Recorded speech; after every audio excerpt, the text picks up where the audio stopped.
Welcome, everybody. It's that time again for another exciting episode of the Cohesity View. Thanks, Chris. Yay, woo! I get like that music plays and I'm kind of behind the scenes, just bang, bang, bang, bang. It gets stuck in your head. It does. It's very peppy. I got a little burst of energy at this particular point.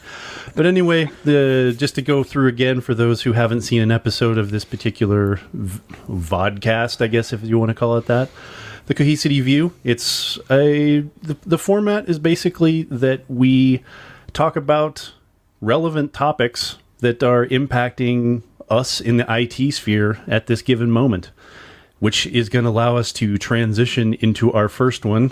I know we've been banging the drum of the pandemic over and over and over again, but we've seen the emails coming through. We know it's about ready to start back up again.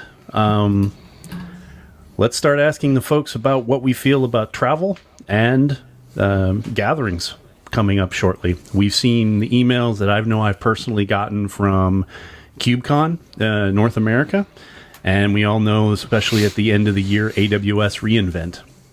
All of them are expecting to operate at least in a hybrid model, but they're expecting also folks to attend, and those get some pretty big numbers for attending. I mean, Chris, you and I both went to KubeCon 2019, which seems like forever ago. It was so long ago.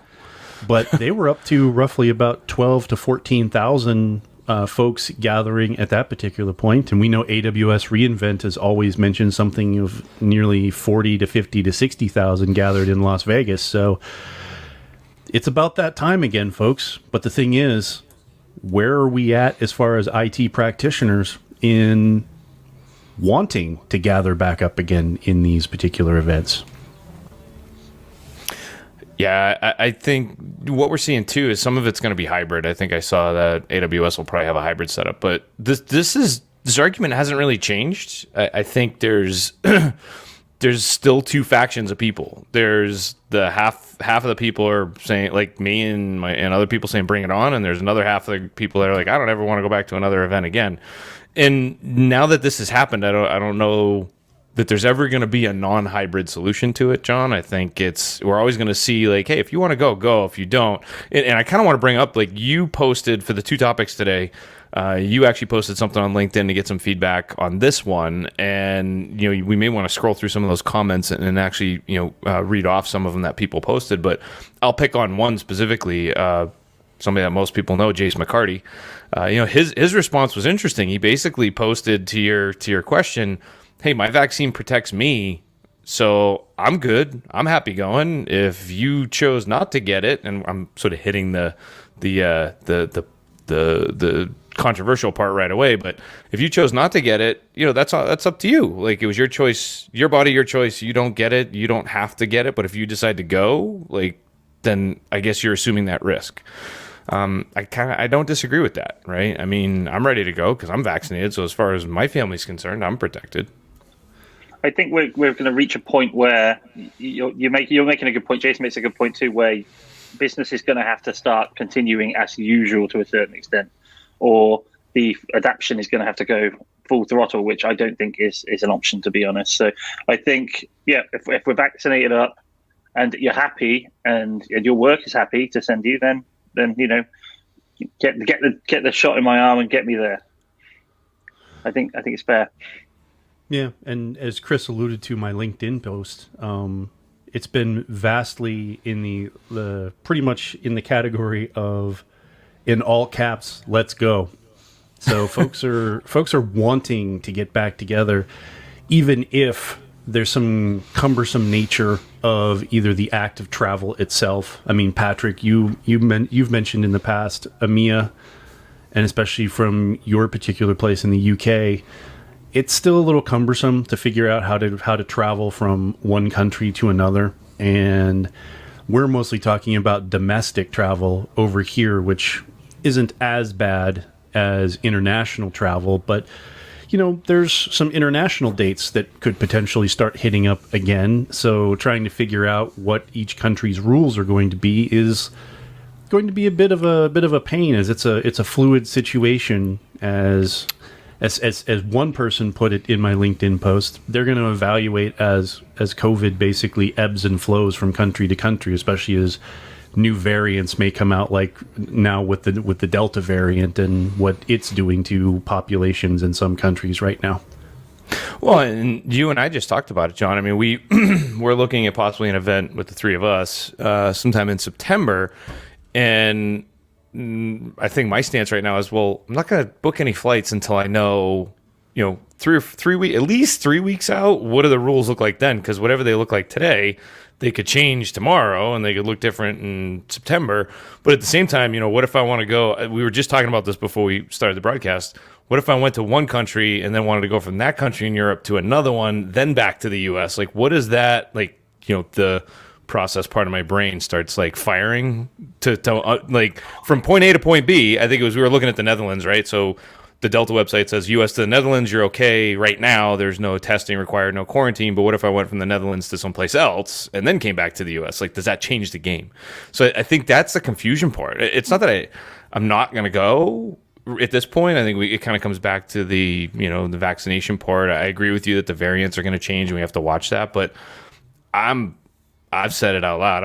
I'm itchy to get back to seeing people and actually doing stuff in person. I think there's definitely people are going to have to relearn how to travel. So you're going to be looking at your traveling chain or your hops, and then you're going to be looking based on every point of origin what the rule is. Forget that. I don't remember what to pack anymore. Like, I used to have a system when John, think about it, John, we were going to San Jose on a regular basis. Like, I kind of had a go bag for every couple of weeks. You just grab the go bag off the shelf and you're like, oh no, it's got everything I need. I had another set of, another second toothbrush. Like, all that shit's gone.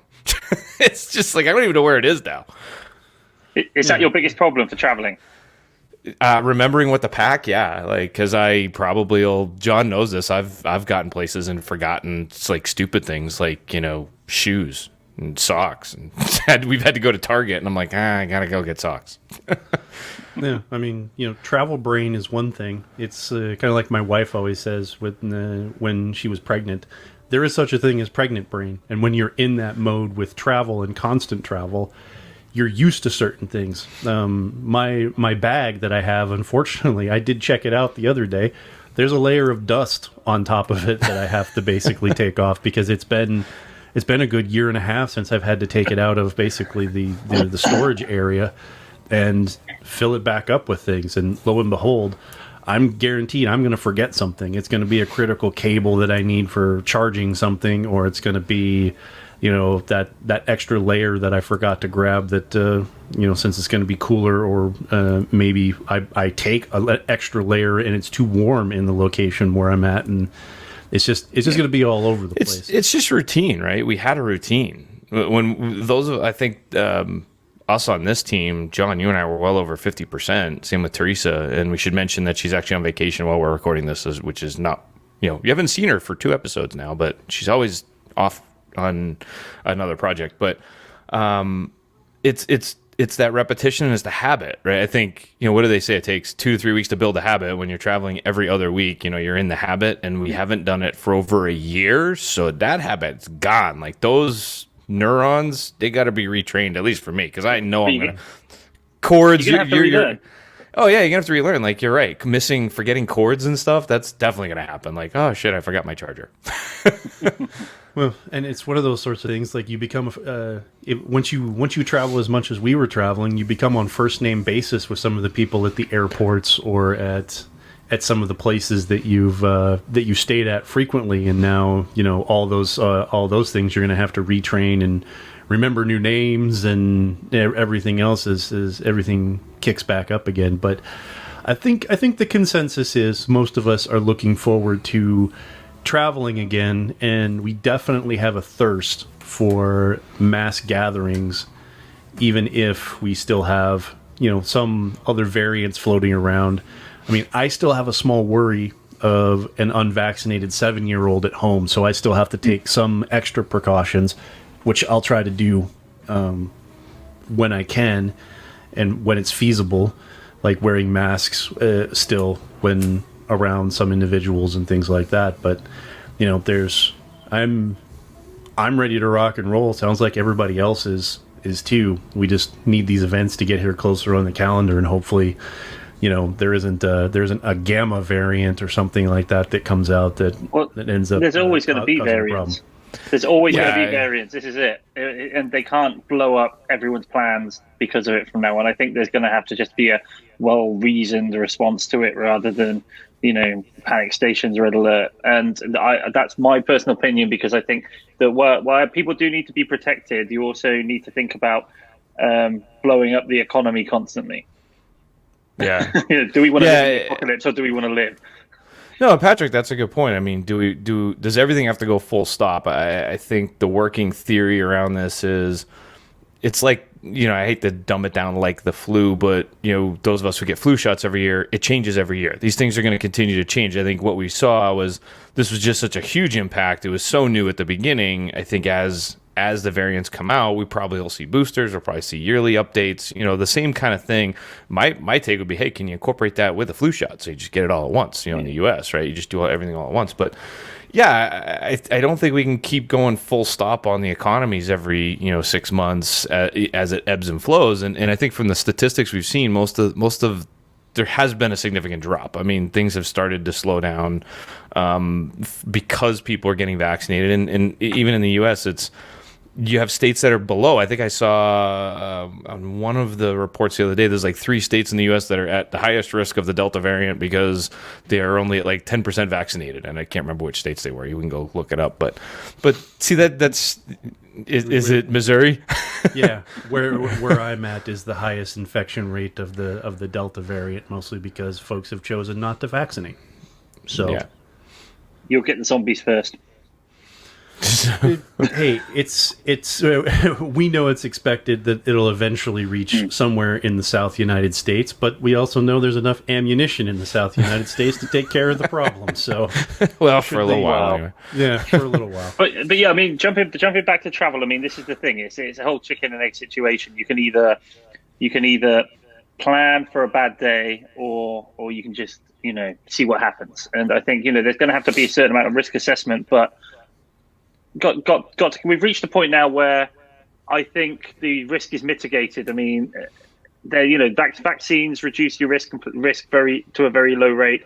This is only a disease that is going to affect people in a bad way if they're one of the few that gets long COVID, or if you're one of the ones who happens to be in the risk zone. And I think that eventually we're going to have to just take that for granted and move on. And people will eventually see this as something that happened in the past or something that they learn to live with. Let me ask this again before we switch to the other topic, because I kind of want to go back to one of the things that I had put in John's post that could become controversial, which is if you're an organizer, and we don't know the answers to this, but if you're an event organizer, there's a very real possibility that the organizers, based on liability, could start saying, hey, if you want to come, it's a hybrid event. And I'm just totally spitballing. I haven't seen anything that's done this yet, but I'm sort of expecting it, I guess. But if you want to come to the event, you can come, but you have to have your vaccination card. I mean, am I the only one who possibly sees that happening? And are we going to end up having like this what show of a whole bunch of people saying, well, it was my choice not to, and you're telling me I can't come to the event? Like, it's going to be worse. It's going to be worse. It is. They had the soccer yesterday. In I think people who attended it I think they had to have a negative test. I think they've had like there are other events that are happening in the UK that you have to have negative tests for to turn up. Well, so the negative test is one thing, but what if you've got your, how do you combine that with the cards? Like, I'm trying to put that hat on as they're trying to put them together. Yeah, I'm trying to put that hat on as the event planner. Like, what are they thinking about? Like, I don't know. I haven't talked to any event planners about, are you going to start requiring it? And then is that going to turn into some kind of rights violations? Or, how's that going to play out? No, it's going to be a headache. What's going to end up doing is, right now, people are selling fake cards that basically look like the CDC card as it is. Of course. And we know it's because people just want to avoid the personal responsibility, or their personal responsibility trumps others basically out there. And You know what? That's their choice in the matter. But at the end of the day, they want to gather. There, as I think, as you says, as Jace put it, ultimately that's their choice. And if they get infected, that's ultimately again their response or their repercussion for gathering and not having the shots at that point. This might actually be a good podcast episode follow on if we could find both the legal side of it and the event planner side of it. Like, it'd be interesting to hear like their concerns. I just don't know. It's a open-ended kind of a thing. I mean, they can't really. I mean, obviously, I guess forging cards is a problem, but I've just brought it up here. I have an actual QR code from the government. I'll cover it up, sort of, but they said, yeah. No kidding. Now we gotta blur that out, you dummy. No, it's all right. It's really, really it's really, really high res. You're not gonna have a high res, but basically, there's a QR code which you have your health app for the health system over here, and you get your status there, and it's got a QR code that regenerates. I think it's every 24 hours it changes or something. So you've literally been turned into a barcode. I didn't want to get the app, but I had to. Otherwise, I can't travel. I can't go to things that I want to because they're going to ask you to present it. Interesting. Well, I mean, it's certainly easier than carrying your card. I mean, like that's been Julie has our cards in a sleeve, and it's like, well, but if I lose it or you don't have it, like I'd rather have something like that frankly is digital, and it's like getting a digital boarding pass, right? If you lose your boarding pass, you still have the back. But you're going to get people saying, "Oh no, I don't want to give my data away." They've already got it. They've already got it. That's a whole different topic. They've already got your stuff. So, and here's some of the funny things. For visas to travel to some countries, you have to prove like booster shots for certain diseases that are already out there in the first place. So, to me, that's really no different than. It's in the same category as far as having to prove that you've had those particular shots and other vaccine boosters to basically get to other countries that are out there. So, but I was going to bring up, Chris, the company Clear that you and I have both used heavily here in the United States to be able to fast.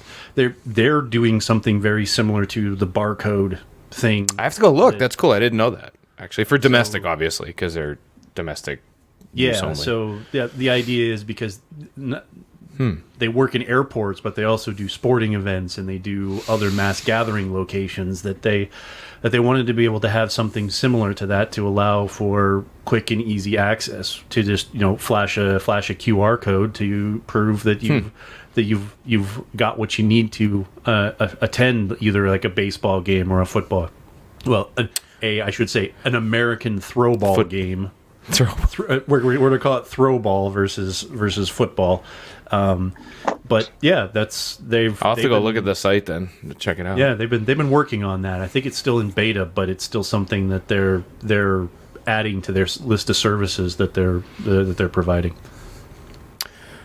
So let's for the sake of time, let's flip over to what my LinkedIn post was about. So we try to do this now. Like John and I and Patrick, we post a couple things out there to gather some feedback. And actually, I think, John, your post, just to wrap up on that one, yours was over like 2,500 views and a bunch of comments just on that topic alone, I think. Yeah, I'm looking at it right now. It's like 2,618 comments. So not too shabby from a throw out there and get a general feel from folks. Clearly people were interested in it. So the one I put out there had to do it had to do specifically with the vCenter vulnerability that came out. And there's continuing to be articles about how many vCenters are exposed to the internet. And those folks who know me know I really don't pull any punches. So if you go read the post, it essentially says if you're dumb enough to do that, you deserve to get hacked. Right. And I think I even said you might as well leave your keys and your alarm code to your house, somewhere where the rest of us can find them, because that's about as smart as you are. And really, I think that one's up to 40. This morning it was at 4,500 views and I think like 18 or 20 comments, some 60 or 70 likes. And some of the comments were interesting. I mean, there's nobody that really disagrees with it. But I think the purpose of the conversation here is, why do people keep putting management level infrastructure on public networks? Like, I can't seem to fathom or figure it out why it's even happened, or where's the gap? Is it education? Is it just newer people? Is it they haven't, like, I'm trying to trace it back. Like the three of us on this call combined probably have, if we combine our experience, we're over 40 years of experience, right? So we wouldn't make those mistakes. But is it an education problem? Is it a new group of architects coming up that just don't think? I guess it's a bit of everything. I think Murphy's law: what can happen will happen. It is going to happen. And I guess sucks to be them, really. But Patrick, I guess is it legitimate errors or is it sheer stupidity? Like, I would err on the side of more errors because they don't know what they're doing. Someone in the situation to maybe build it in, and it's not necessarily stupidity. They just didn't think. I think that maybe it's a combination of maybe lack of knowledge. Splitting hairs, isn't it? I don't know. Well, what do you define stupidity and lack of knowledge? Because you could, from a certain angle, you could say one or the other. Stupidity is fully doing it anyway. Well, yeah, I guess. So I would say that the stupid decision would be, it's easier for me to access it if it's just on a public website versus me having to go through VPN. So I'm just going to go take the easy route. Like to me is just stupid. Okay, laziness. Laziness equals stupidity. John, I think you had something. Well, it's that constant argument. You can't be secure and have convenience at the same time. They're opposite ends of, or I should say, not opposite ends, but they're the flip sides of the same coin. There is no you can't have both. So that being said, when it comes to some of this, I don't necessarily think it's stupidity, but there could be a push from, say, the business in trying to get something up and going, and the quickest and easiest way to do so is to just put it in a public location where you can access it. Whether that's a temporary thing, we all know that a lot of temporary things in IT become permanent. I mean, how many times have you bubblegum wrapped the solution only to find out that 3 years later it's still holding the rest of the data center up? So that's an interesting question, though. So are some of these that are still out there where they put out there during a build phase, right? Was it being, was it not in production yet? Was it being built? Was it, something they didn't have the means to get behind the firewall initially? Like, was there a valid reason for a short period of time? And to your point, John, it got left that way. So what you don't know about all these cases, about all these things that are, and it's not just vCenters, right? There's other stuff that people find all the time that are exposed, but how does it stay that way? I guess with all of these things that are, well, probably lack of documentation, but with the pipeline issues and these other things that are happening, like we're making it almost too easy for folks to wreak havoc on things when you're not going back.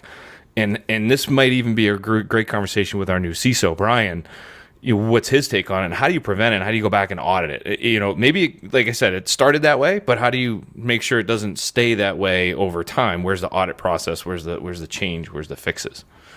Well, I think you go back, and security has been a forethought. It's an afterthought. Forethought, afterthought. That seems like two different things, but something nobody thinks about till the end. Yeah, it's really something that is brought after the fact. You usually find out these problems later. They're a later problem, not a right now problem. When it comes to architect decisions and in business impacts, in a lot of cases, like you said, lack of documentation.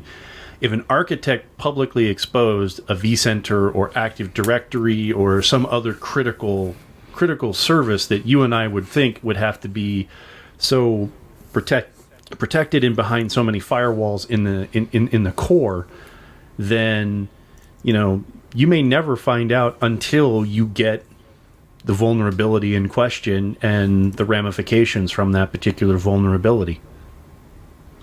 Well, and for me personally, so some people may or may not know this, I actually have a background in architectural engineering, actual building design and things like that. And then I look at things in the news like the Miami collapse, right? That structural collapse of the condominium complex. And I go all the way back to the design phases. And then I relate that to the IT space. And I think about if you're designing something and you're trying to get to an end state where there's people living in it, or there's people using the infrastructure, or there's something running in production, how do you not try to account for all of that safety up front? Like, for example, you wouldn't build a building without a fire suppression system. You can't, because it's illegal. But why would you even consider not doing that, or putting smoke detectors in, or all of these things that you would say, oh shit, there's a fire broke out, we probably should have put smoke detectors in here. Like, to me, that's the equivalent of what people have done with exposing infrastructure on the internet. I mean, you wouldn't design a submarine with screen doors, would you? Because that'd be pointless. I think that you're looking at it from your educated angle, and there are a lot of people who are... Hold on. Time out. Patrick just said I was educated. That's it. Okay, Witness. Okay, witness, there we go. We can finish it. Delete that, everyone. No, you're looking at it from your informed angle, and basically... what it is there are people who are sometimes in the command chain who don't know everything they should know, and just say, just do it. No, I don't want that. And you got to do what they tell you. And some people don't push back when they should. Well, and I'll also equate this to something. I'm gonna parallel. If you've ever seen the HBO miniseries Chernobyl, and at the end, as they were explaining, great show. What happened, they were talking about, the reason why we don't use containment facilities, and why we use something backwards compared to what everybody else uses. It's cheaper. Because in the end, they got the service up and running. That's what was asked of the business, to make sure that made it happen.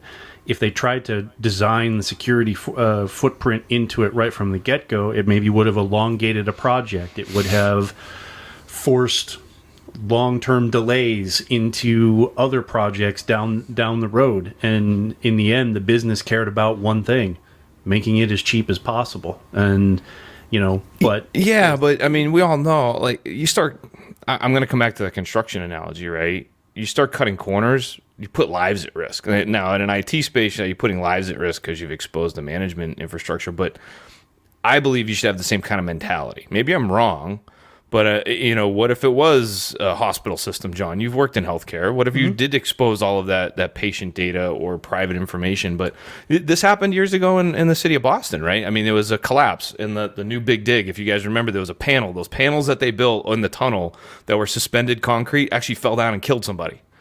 And it was because the contractor cut corners. So what you're saying is it's about cost, and I'm playing devil's advocate, right? I'm not disagreeing with you. I think people cut cost all the time, but at what stage of the game does finance, security, and everybody else get involved and say, just stop doing that? Well, what somebody had there was improper liability, and realizing what the impacts could be based off of that. Even in any financial analysis, you have to do some sort of liability analysis to know what you're exposing. And in this particular case, a lot of folks they're so myopic in their view, they're so narrowed down that they forget these other things that happen around them, and they end up basically making ill-informed decisions, like putting a vCenter publicly accessible by the internet and expecting SSO to be able to protect everything related to it, when the fact is,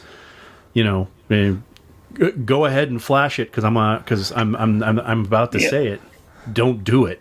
That you purely just don't expose these things to the internet. It even harkens back to the stories we had of folks in some of the original ransomware that was targeting like Synology NAS devices at people's houses, and the realization is they were publicly exposing their NAS device.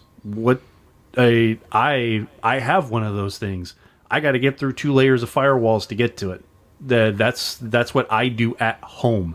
Yes, it annoys my wife and it annoys my kids trying to get the content on it, but at the end of the day, I don't have to worry about it, or the worry is lessened from me having to realize that something from a ransomware perspective could be impacting it. I think what it comes down to for me is, I'm going to quote Ferris Bueller's Day Off, right? Life moves pretty fast. And I think the problem is that people aren't slowing down that half a step, even that one half a step to say, does this look right? Does this make logical sense?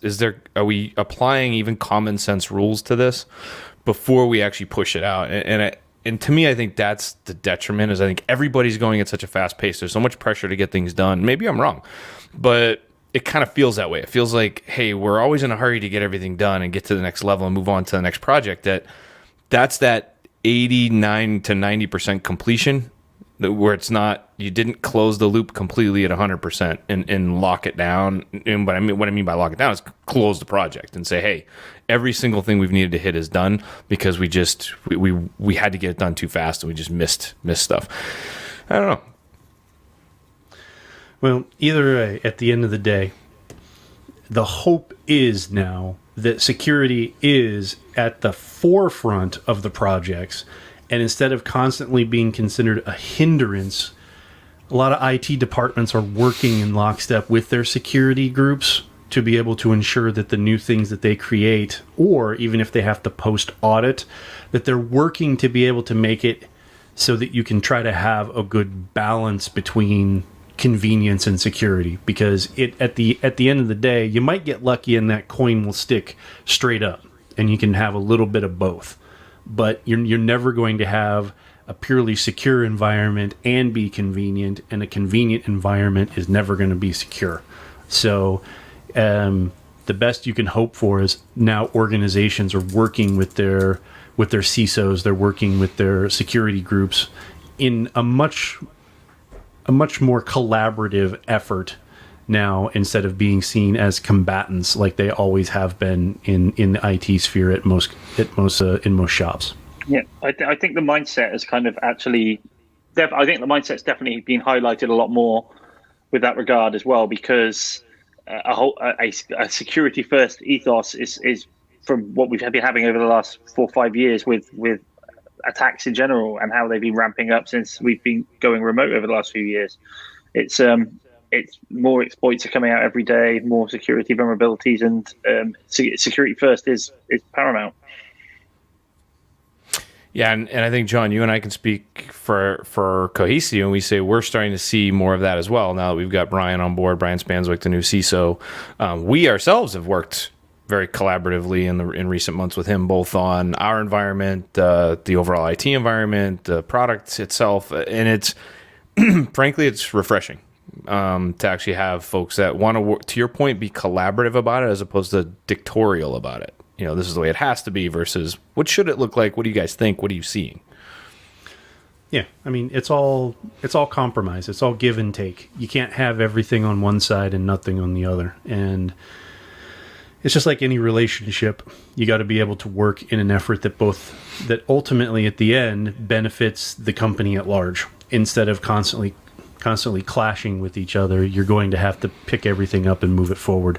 I mean, even when I've come from, say, the DevOps space, there's a reason DevSecOps became a thing, because security had to be involved in the decision-making process as a stakeholder. Because in the past, it was always, we developed this thing in a bubble, and then now it's security, or it's IT's problem, and let them deal with the ramifications.